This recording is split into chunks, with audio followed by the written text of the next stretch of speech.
परमेश्वर पिता का धन्यवाद हो, प्रभु का धन्यवाद दे प्रियो, आज के सुंदर और पवित्र समय के लिए, इस पवित्र दिन के लिए जो परमेश्वर ने मेरे और आपके जीवन में लेकर आया है। आज फिर एक बार प्रभु अपनी विश्वास योग्यता को प्रकट करने के लिए हमारे बीच में है।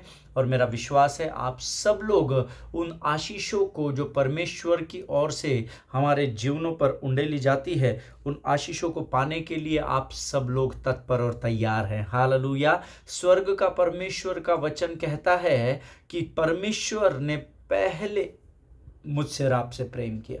हालेलुया। हमने प्रभु से पहले प्रेम नहीं किया क्योंकि हम तो प्रभु को जानते ही नहीं थे, लेकिन वचन कहता है परमेश्वर ने आपसे और मुझसे इतना प्रेम किया कि हमको सबको, यूहन्ना 3:16 बहुत ही बाय हार्ट है। परमेश्वर ने जगत से ऐसा प्रेम किया कि उसने अपना इकलौता पुत्र दे दिया, ताकि जो कोई भी उस पुत्र अर्थात यीशु नासरी पर विश्वास करे वो नाश न हो परंतु अनंत जीवन जो स्वर्ग में दिया जाता है उसे प्राप्त करे। हालेलुया, आमीन। आज परमेश्वर उसी प्रेम को प्रकट करने के लिए फिर एक बार हमारे मध्य में है प्रियो। हम पिछले कुछ दिनों से परमेश्वर के मुख्य उद्देश्य को, गॉड्स ओरिजिनल पर्पस, हम परमेश्वर के मुख्य उद्देश्य को जानने और समझने की कोशिश कर रहे हैं। हमने पिछले सप्ताह भरे में अपनी नींव को तैयार किया है ताकि हम उस गहराई को, उन वचनों को गहराई से समझ सके, सीख सके। और मेरा विश्वास है कि परमेश्वर आज जो वचन हमारे मध्य में लेकर आया है फिर एक बार हमको आशीषों से भरने जा रहा है। हालेलुया। लेकिन इससे पहले कि हम इस वचनों को पढ़े, मैं आपको बताऊं, कल जो बातें मैंने आपको बताई, कुछ लोगों ने मुझे फ़ोन कॉल्स किए और उन्होंने मुझे बताया कि परमेश्वर इस वर्ष में विशेषकर जो हमने पहला भी अध्ययन किया था, समय और टाइम एंड चेंज के बारे में, बदलाव के बारे में, उसके द्वारा भी, और ये जो विषय हम अध्ययन कर रहे हैं इसके द्वारा भी परमेश्वर लोगों को आशीषों से भर रहा है। मैंने आपको बताया था ये वो वर्ष है 24, जो इब्री भाषा में जो नंबर दिया गया है 24, उसका मीनिंग है ये वर्ष हमें परमेश्वर फिर एक बार तोड़कर नया आकार देने जा रहा है। आमीन। या हम लोग गीत गाते हैं, change my heart O God, make it ever true, change my heart O God, may I be like you. आमीन। हे प्रभु मेरे हृदय को बदल दे, change my heart O God, और उसे सच्चा बना दे, मेरे हृदय को बदल कर एकदम तेरे समान बना दे। हालेलुया। अब प्रभु इस वर्ष में हमारी इस प्रार्थना के उत्तर को पूर्ण करने जा रहा है। आमीन। आज फिर एक बार प्रभु कुछ भेद की बातों को हमारे मध्य में लेकर आया है, लेकिन इससे पहले कि हम उसके वचनों से आशीष पाए, क्यों ना हम कुछ वचनों को पढ़कर हम यहोवा का धन्यवाद करें। आइए हम कुछ वचन पढ़ेंगे। आज हमने पढ़ने के लिए जो वचन चुने हैं वो पाए जाते हैं भजन संहिता 145 और उसके 1 से लेकर 8 वचनों को हम पढ़ेंगे। साम्स 145 वर्सेस 1 to 8 हम एक साथ पढ़ेंगे और प्रभु के नाम को ऊंचा उठाएंगे। हे मेरे परमेश्वर, हे राजा, मैं तुझे सराहूंगा और तेरे नाम को सदा सर्वदा धन्य कहता रहूंगा। प्रतिदिन मैं तुझको धन्य कहा करूंगा और तेरे नाम की स्तुति सदा सर्वदा करता रहूंगा। यहोवा महान और अति स्तुति के योग्य है और उसकी बड़ाई अगम है। तेरे कामों की प्रशंसा और तेरे पराक्रम के कामों का वर्णन पीढ़ी पीढ़ी होता चला जाएगा। मैं तेरे ऐश्वर्य की महिमा के प्रताप पर और तेरे भांति भांति के आश्चर्य कर्मों पर ध्यान करूंगा। लोग तेरे भयानक कामों की शक्ति की चर्चा करेंगे और मैं तेरे बड़े बड़े कामों का वर्णन करूंगा। हे यहोवा, लोग तेरी बड़ी भलाई का स्मरण करके उसकी चर्चा करेंगे और तेरे धर्म का जय जयकार करेंगे। यहोवा अनुग्रहकारी और दयालु, विलंब से क्रोध करने वाला और अति करुणामय परमेश्वर है। हालेलुया। प्रभु इन पढ़े हुए वचनों पर हम में से प्रत्येक को आशीष दे। मेरा विश्वास है जब मैं वचन पढ़ रहा था आप भी अपने मुख का अंगीकार के द्वारा वचन को पढ़ रहे थे। हे परमेश्वर, मैं तुझे सराहूंगा और तेरा नाम सदा सर्वदा धन्य कहता रहूंगा। ये भजन दाऊद ने लिखा है और दाऊद स्वयं यहाँ पर कहता है कि मैं तुझे सराहूंगा। देखिए, सराहने का कारण नहीं लिखा है, इस बात की गहराई को जाने समझे। प्रभु तूने मेरे जीवन में महान आश्चर्य कर्म किए, प्रभु तूने मेरी प्रार्थनाओं का उत्तर दिया, इसलिए मैं अब से लेकर सर्वदा तक तुझे धन्य कहता रहूंगा, ऐसा नहीं लिखा है। मैं तुझे सराहूंगा और तेरे नाम को सदा सर्वदा धन्य कहता रहूंगा। इसका अर्थ क्या है पास्टर साहब? इसका अर्थ ये है कि वो जो महान परमेश्वर जो स्वर्ग के सिंहासन पर विराजमान है, वो उस सराहने के योग्य परमेश्वर है। वो धन्यवाद के योग्य परमेश्वर है। चाहे आपके जीवन में परिस्थितियां ऊंचाई पर रहे, चाहे आप अंधकार की घोर तराइयों में रहे, लेकिन दाऊद कहता है मैं तुझे सराहूंगा और सदा सर्वदा तुझे धन्य कहता रहूंगा। अर्थात हे प्रभु, हर परिस्थिति में मैं तेरा धन्यवाद और गुणानुवाद करता रहूंगा। हालेलुया। मनुष्य क्या करता है? अच्छे दिन है तो धन्यवाद, बुरे दिन है तो काहे का धन्यवाद, लेकिन वचन सिखाता है कि मैं सदा सर्वदा धन्यवाद करता रहूंगा। उसके आगे और वचन लिखा है, प्रतिदिन मैं तुझको धन्य कहा करूंगा और तेरे नाम की स्तुति सदा सर्वदा करता रहूंगा। हालेलुया। प्रतिदिन इतवार की सभा में नहीं, फ्राइडे के फास्टिंग प्रेयर में नहीं, ट्यूसडे के वर्शिप सेशन में नहीं, लेकिन सदा सर्वदा मैं तुझे प्रतिदिन धन्यवाद कहा देता रहूंगा। हालेलुया। सदा सर्वदा तेरा धन्यवाद। आज हमारा हृदय धन्यवाद से भरा हुआ होना चाहिए। इतने उपकार परमेश्वर ने मेरे और आपके जीवन में किए कि हमारा जीवन उसको धन्यवाद देते देते कम पड़ जाएगा। हालेलुया। आगे वचन में लिखा है, यहोवा महान और अति स्तुति के योग्य और उसकी बड़ाई अगम है। हालेलुया। वो महान है, वो स्तुति के योग्य परमेश्वर है, इसलिए हमें उसका धन्यवाद देना है। हमारे जीवन में वो आश्चर्य कर्म करता है इसलिए नहीं, लेकिन आश्चर्य कर्म तो वो उनके जीवन में भी करता है जो उसको नहीं जानते। वो आश्चर्य कर्म वो उनके जीवन में भी करता है जो उसको और उसके लोगों को सताते हैं। हालेलुया। लेकिन हमें उसका धन्यवाद और उसकी स्तुति इसलिए करनी है क्योंकि वो स्तुति और धन्यवाद के योग्य परमेश्वर हैं। ईमान। 4 वचन कहता है, तेरे कामों की प्रशंसा और तेरे पराक्रमों के कामों का वर्णन पीढ़ी पीढ़ी होता चला जाएगा। आप नहीं करेंगे ना तो दूसरे करेंगे, मनुष्य नहीं करेगा तो पत्थर चिल्ला उठेंगे, ये प्रभु का वायदा है। लेकिन ये मेरा प्रिविलेज है, ये मेरे लिए आशीष की बात है कि परमेश्वर ने मुझे और आपको चुना ताकि हम उसके महान आश्चर्य कर्मों को जो उसने हमारे जीवन में किए हैं, वो प्रशंसा और पराक्रम के काम जो उसने मेरे और आपके जीवन में किए हैं, हम पीढ़ी दर पीढ़ी उसको बढ़ाते चले जाए। हालेलुया। जिसके द्वारा यीशु के नाम के सुसमाचार को हम संसार के आखिरी आदमी तक पहुंचा सके। आमीन। 5वां वचन कहता है, मैं तेरे ऐश्वर्य की महिमा के प्रताप पर और तेरे भांति भांति के आश्चर्य कर्मों पर ध्यान करूंगा। अक्सर परमेश्वर जो उपकार हमारे जीवन में करता है, जो असंभव बातों को बड़ी सहजता से संभव कर देता है, जिन आश्चर्य कर्मों को वो हमारे जीवन में करता है, हम उसको भूल जाते हैं, स्मरण नहीं रखते। हम बोलते हैं, हाँ प्रभु तब मैं तकलीफ में था, तूने मेरी सहायता की, धन्यवाद, आज का क्या वो मुझे बता। आमीन। हम उन आश्चर्य कर्मों को भूल जाते हैं, परंतु वचन कहता है, भजन का लिखने वाला दाऊद कहता है, ऐश्वर्य की महिमा के प्रताप पर और तेरे भांति भांति के आश्चर्य कर्मों पर मैं ध्यान करूंगा। हे मेरे मन, यहोवा को धन्य कहे और उसके किसी भी उपकार को न भूलना, है प्रभु का वचन है। हालेलुया। आगे वचन में लिखा है, लोग तेरे भयानक कामों की शक्ति की चर्चा करेंगे और मैं तेरे बड़े बड़े कामों का वर्णन करूंगा। आश्चर्य कर्मों पर ध्यान लगाऊंगा और जो महान और अद्भुत काम प्रभु तूने मेरे जीवन में किए हैं, वचन कहता है मैं उसका वर्णन करूंगा। अर्थात मैं उसके विषय में लोगों तक जाऊंगा, उसके विषय में बातचीत करूंगा कि परमेश्वर ने कैसे महान धर्म के काम और बड़े बड़े कामों को मेरे जीवन में किया, मुझे किस प्रकार से अंधकार से वो ज्योति की ओर लेकर आया। अपने जीवन की गवाहियों को लोगों तक पहुंचाना सीखे, शर्माना नहीं। लोग क्या, अरे उनको क्या सोचना, ये भी आप सोचेंगे तो वो क्या सोचेंगे। आप प्रचार करें, अपने जीवन की गवाही को बांटे और आगे बढ़ते चले जाए। हालेलुया। पिछला सब भूलकर मैं आगे दौड़ा चलूं, ये वचन में लिखा है। आमीन। लोग तेरे भयानक शक्ति की कामों की शक्ति की चर्चा करेंगे और तेरे बड़े बड़े कामों का वर्णन करेंगे। लोग तेरी बड़ी भलाई का स्मरण करके उसकी चर्चा करेंगे और तेरे धर्म का जय जयकार करेंगे। यीशु तू है महान, तेरी जय जयकार हो तेरी जय जयकार हो, तेरी जय जयकार। आमीन। प्रभु की जय जयकार करना सीखे, हर परिस्थिति में यहोवा को धन्यवाद देना सीखे और परख कर देखे कि यहोवा कैसा भला परमेश्वर है। आमीन। उसके कैरेक्टर्स को यहाँ 8वें वचन में लिखा गया है, वह अनुग्रहकारी है, दयालु है, विलंब से क्रोध करने वाला है, अति करुणामय परमेश्वर है। हालेलुया। उसकी करुणा हमारे लिए काफी है। आमीन। तेरी दया कभी कम ना होगी, ऐसा हम गीत गाते हैं। हालेलुया। प्रियो, परमेश्वर अति करुणामय परमेश्वर है, वो विलंब से क्रोध करने वाला, वो दयालु, वो कृपालु परमेश्वर है।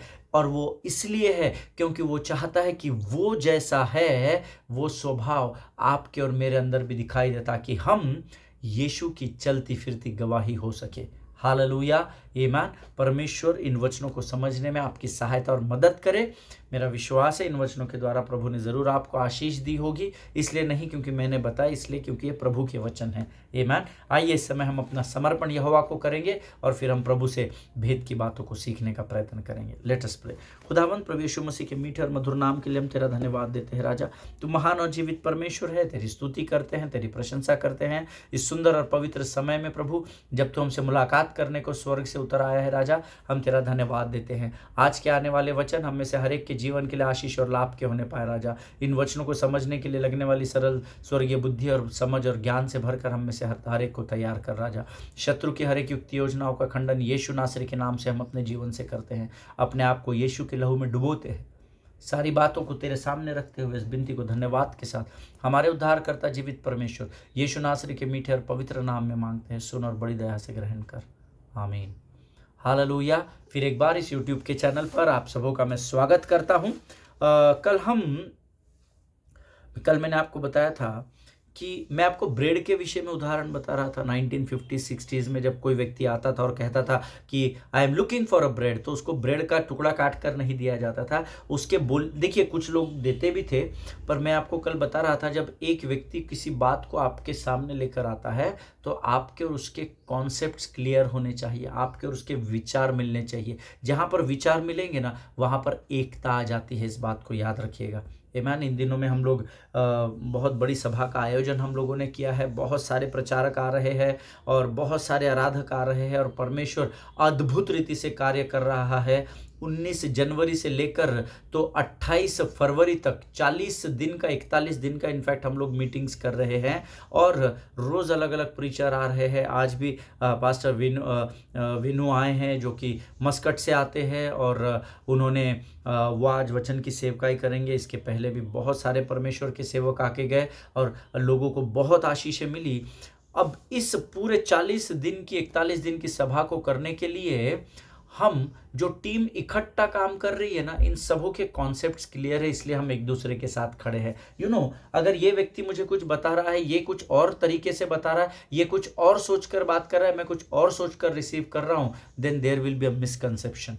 हालेलुया। जब आपकी संकल्पनाएं क्लियर नहीं होंगी तो आप साथ में एकता में काम नहीं कर सकते हैं। Hallelujah. That is what I was telling you yesterday. जब उन दिनों में कोई कहता था I am looking for a bread, तो वो एक्चुअल उसकी सोच ये है, उसके कहने का मतलब ये है कि मैं नौकरी ढूंढ रहा हूं ताकि अपने परिवार को संभाल सकूं। लेकिन हो सकता है कोई व्यक्ति शायद ये सोच करके अरे ये भूखा दिख रहा है, ब्रेड मांग रहा है, तो शायद हो सकता है पाव का टुकड़ा या रोटी का टुकड़ा उसको दे देता हो खाने के लिए। आमीन। देखिए, आपको सोचना जरूरी है ना। हम क्या सीख रहे हैं? परमेश्वर का मुख्य उद्देश्य, व्हाट इज परमेश्वर का विचार क्या है, क्यों परमेश्वर ने पृथ्वी बनाई, क्यों परमेश्वर ने मुझे और आपको उस पृथ्वी में नियुक्त किया, क्यों अन्य जातियों में से प्रभु हमको यहां पर लेकर आया। हमको इसके विषय में सोचना पड़ेगा। हालेलुया। अगर हमें एक दूसरे की बात को समझना है तो हमें उस बातचीत के कॉन्सेप्ट को समझना पड़ेगा। व्हाई? बिकॉज जैसे अंडरस्टैंडिंग कॉन्सेप्ट्स को क्लियर करती है, वैसे ही मिसअंडरस्टैंडिंग मिसकंसेप्शन को बढ़ावा देती है। याद रखिएगा, why we need to understand with each other, why our concept should be clear, because the source of misunderstanding is misconception. Hallelujah. क्योंकि अगर आप उस विचार को समझ ही नहीं पाए तो आप संकल्पना को समझ नहीं पाएंगे। That means when I am speaking to you, you are hearing what I am saying, but you miss my concept. Hallelujah. ऐसा कई बार होता है, मैं आपसे कुछ बात कर रहा हूँ, आप सुन तो रहे हैं लेकिन आप उन विचारों को नहीं पकड़ पा रहे। और इसीलिए कई बार जब हमारे ध्यान को शत्रु वचन से बरगला देता है ना, तो हमको वचन समझ में नहीं आता, हमारे कॉन्सेप्ट्स क्लियर नहीं होते हैं। फिर कई बार हम पासबानों के पास जाते, पास साहब ये आप जो प्रचार कर रहे थे बहुत अच्छा सुन रहा था मैं, पर मुझे ना ये बात समझ में नहीं आई। क्यों? क्योंकि आपका कॉन्सेप्ट उस वचन के प्रति क्लियर नहीं है। हालेलुया। जिनके सुनने के कान हो सुन ले। फॉर एग्जाम्पल, मैं आपको एक उदाहरण देता हूँ। पवित्र शास्त्र में एक शब्द आया है किंगडम। किंगडम कहते हैं उसको एक्चुअल, है ना, KINGDOM, किंगडम। अब ये शब्द जब मैं इसको खोज रहा था, 52 to 54 टाइम्स ये पूरे पवित्र शास्त्र में दिया गया है। 52 से 54 बार सिर्फ राज्य ये शब्द आया है। अलग अलग रेफरेंस टू कॉन्टेक्स्ट में आया है, अलग अलग कॉन्सेप्ट्स में आया है, लेकिन 52 से 54 बार 52 to 54 times the word kingdom mention in the Bible. ठीक है, अब जब कभी भी हम किंगडम या राज्य इस शब्द को सुनते हैं, ठीक है, whenever we listen to this word kingdom या राज्य इस शब्द को सुनते हैं, तो मेरे अनुभव के अनुसार 25 या 20 वर्ष से 25 वर्ष के उम्र के नीचे के जो जवान है उनको इस शब्द की अधिक जानकारी नहीं है ना। ये मेरा अनुभव है, आपका अलग हो सकता है। So what is your concept of kingdom here? अगर मैंने अभी आपको कहा किंगडम, तो आपके मन में क्या संकल्पना आ रही है या क्या विचार आ रहा है? क्योंकि मैंने आपको कुर्सी बताया था तो सोच आ जाती है, 4 पाव वाला सोफा, 4 पाव वाली कुर्सी, 4 पाव वाला स्टूल। संकल्पना हम सोचने लगते हैं ना शब्द को सुनकर। तो जब मैं राज्य या किंगडम इस शब्द को कहता हूं तो हम सब लोग अलग अलग तरीके से उस शब्द पर विचार करते हैं। क्या आपके लिए किंगडम या राज्य ये शब्द जब भी आप सुनते हैं तो क्या आपको हो सकता है किसी को लायन किंग याद आता होगा? मूवी आई थी लायन किंग। किंगडम तो एक पर्टिकुलर एज का जो क्राउड होगा उनको लायन किंग किंगडम है क्या, लायन किंग है क्या? क्यों? क्योंकि उनकी सोच उतनी है, उनकी संकल्पना उतनी है, उनकी सोचने की क्षमता उतनी है। या किंगडम ये शब्द सुनकर आपके मन में अलग विचार भी आ सकता होगा। किसी को किंगडम से लायन किंग याद आ जाता होगा, या किसी को कोई फेरी टेल स्मरण आ जाता होगा, है ना। परी कथा होती है, पुराने समय में हम कॉमिक्स पढ़ते थे, अरे हाँ वो किंगडम, हाँ मैंने वो बचपन में बुक पढ़ी थी, उसमें था किंगडम शब्द था, उसमें राज्य की बात होती थी। हर एक की सोच अलग अलग कार्य करती, शब्द एक ही है किंगडम, राइट। कोई सोचता है फेरी टेल का शब्द है, कोई सोचता है ये लायन किंग है, किसी के मन में शायद बाहुबली की पिक्चर आ जाती होगी, जो मूवी आया था बाहुबली, हाँ वो किंगडम, मेरा वचन ही मेरा शासन है, ऐसा कुछ उसमें डायलॉग था, राइट। सो सबकी सोच अलग अलग है। देखिए शब्द एक है, आमेन। किंगडम राज्य, अब कोई सोच रहा है लायन किंग, कोई सोच रहा है परी कथा है, कोई सोच रहा है बाहुबली है। सो when God speaks a word, जब परमेश्वर वचन को बोलता है, I am not saying when he think, whenever God speaks a word, I wonder if you have the same picture that he has, that's the question, amen। ये मुख्य प्रश्न है कि जब भी परमेश्वर शब्द बोलता है, अभी परमेश्वर कहता है पृथ्वी भर में फैल जाओ, समुद्र में मछलियां, अब मछली, किसी के मन में पिक्चर आता होगा गोल्डन फिश, किसी को शार्क दिखता होगा, किसी को और कोई फिश विचार में आती होगी, शायद उनके घर में फिश पॉट होगा तो वो उस फिश को स्मरण करते होंगे। सो जब परमेश्वर whenever God speaks a word, मैं ये सोचकर आश्चर्यचकित होता हूं कभी कभी, क्या जब परमेश्वर शब्द को बोलता है तो हम सबों के मन में एक ही विचार आता है क्या?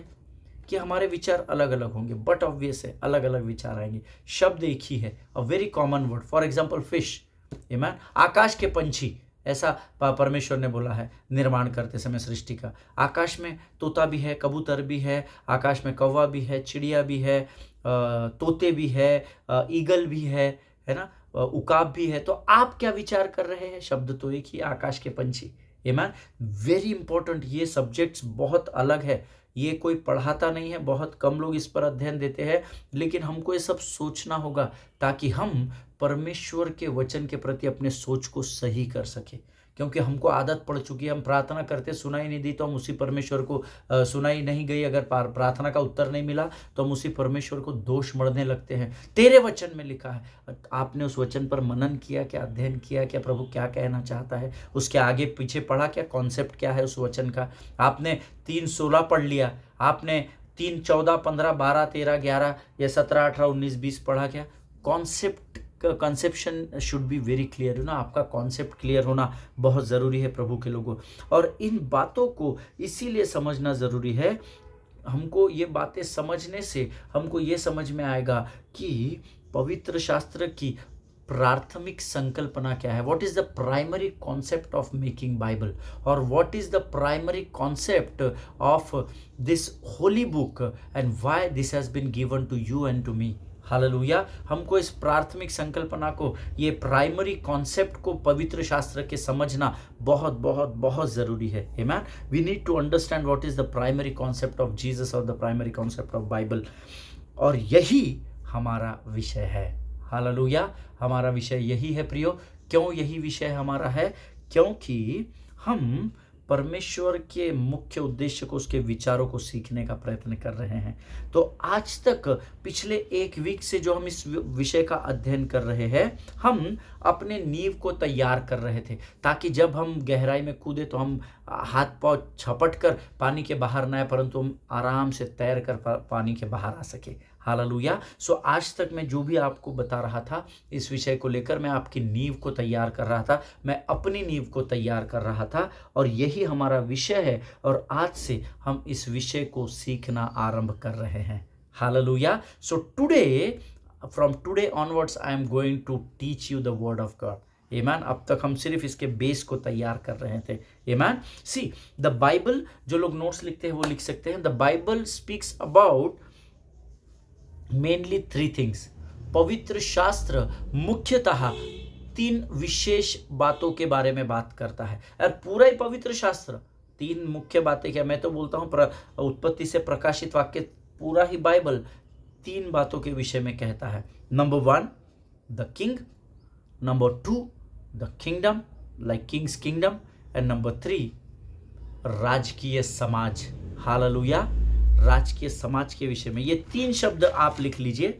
Number 1 king, number 2 kingdom, and number 3 royal family, राजकीय समाज। पूरा पवित्र शास्त्र इन 3 विषयों के इर्द गिर्द घूमता है। आमीन। हम परमेश्वर को जानते हैं, परमेश्वर के राज्य, पर राजकीय समाज है ना, रॉयल फैमिलीज के बारे में बहुत कम लोग सिखाते हैं। पर प्रभु हमारी सहायता और मदद करे कि इस अध्ययन को हम बड़ी आसानी से ग्रहण कर सके। Hallelujah. So the Bible speaks about 3 things. Number 1, it speaks about the king, the kingdom, and the royal family. Amen. So हम पहला पॉइंट सीखेंगे, the king। सबसे पहले बाइबल राजा के बारे में बात करती है। Hallelujah. See Bible is not about the dictator और प्राइम मिनिस्टर और गवर्नर और प्रेसिडेंट और सेंट्रल कैबिनेट और स्टेट कैबिनेट और corporator, MLA, MPs. No no no, परमेश्वर के पुस्तक में सब फालतू नहीं लिखा है। Amen. But Bible speaks about, Bible says, see, Jesus is the King of Kings. Jesus is the Prime Minister नहीं लिखा है। Jesus is the Governor नहीं, ऐसा नहीं लिखा है। Jesus is the President of this world नहीं, Jesus is the King of Kings, ऐसा यीशु मसीह के बारे में लिखा है। Hallelujah. Amen. And we all know that we don't vote king into power. आमीन। हम राजा को वोट नहीं करते हैं। आमीन। इस बात को हमेशा ध्यान में रखिएगा। लोगों के कॉन्सेप्ट क्लियर नहीं है, उनको प्रभु का मुख्य उद्देश्य पता नहीं है, इसलिए प्रजा भटक रही है। मेरे वचन का ज्ञान न होने से मेरी प्रजा नष्ट हो रही है।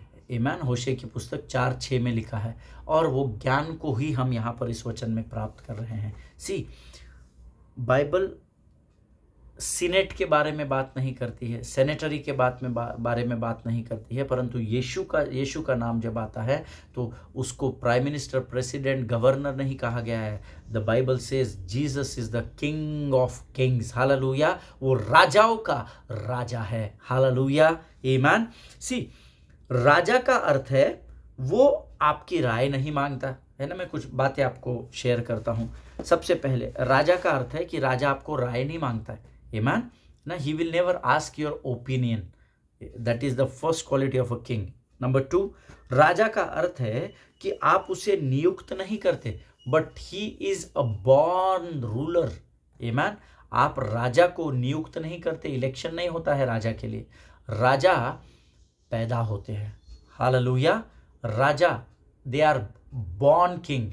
राइट, वो पैदा होते ही राजा बन जाते हैं। सो आप राजा को नियुक्त नहीं करते। नंबर वन, आप राजा आपको आपकी राय कभी नहीं मांगता। He never want your opinion. What is your opinion brother, tell me. No, राजा कभी राय नहीं मांगता है।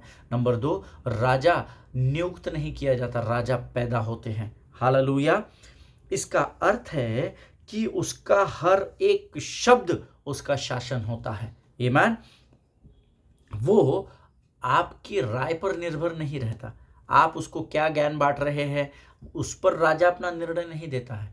ईमान। राजा खुद का शासन खुद चलाता है। ईमान। याद रखिएगा, ये हम यीशु नासरी के विषय में सीख रहे हैं। ईमान। पहली बात मैंने आपको बताया, वो आपका ओपिनियन नहीं मांगता, राजा नियुक्त नहीं होता, राजा पैदा होते हैं। नंबर 3, राजा का हर एक शब्द उसका शासन होता है, वो आपकी राय नहीं लेते बैठता है। ईमान। Now king means there is no voting in his country. Hallelujah.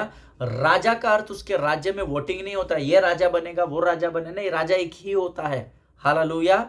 वो नियुक्त नहीं किया जाता, वो पैदा होते हैं। हालेलुया। आमीन। और राजा के राज्य में वोटिंग नहीं होता है। Because why pastor? Because you don't vote for Jesus. आप बोलेंगे कि यीशु राजा है तो वो राजा नहीं हो जाएगा, और आप अगर बोलेंगे यीशु राजा नहीं है तो आपके नहीं बोलने से भी वो राजा नहीं होगा, ऐसा संभव ही नहीं। यीशु राजा ही नहीं परंतु यीशु राजाओं का राजा कहलाता है। हालेलुया। राजाओं का राजा है, वो प्रभु का प्रभु है। आमीन। हम इस गीत को गाते हैं, वो राजाओं का राजा कहलाता है। आमीन। अगर राजा कहता है कि बलात्कार करना पाप है, अगर राजा ने ये कह दिया, if king says rape is a sin, then you don't discuss about that whether it is a sin or whether it is not a sin. Amen. अगर राजा ने फरमान जारी कर दिया कि बलात्कार करना पाप है, तो आप उसके ऊपर डिस्कस नहीं करते कि बलात्कार करना सच में पाप है क्या, क्या नहीं है, क्या नहीं। आप डिस्कस नहीं करते, और आप डिस्कस कर भी लेते हैं तो आपका निर्णय मान्य नहीं होता है, आपकी राय वो लेता ही नहीं है, क्योंकि ये उसका शासन है। राजा शासन करता है। Kings always rule. आमीन। राजा हमेशा शासन करते हैं, राज्य करते हैं। अगर उसने कह दिया कि बलात्कार पाप है तो वो पत्थर की लकीर हो जाती है। हालेलुया।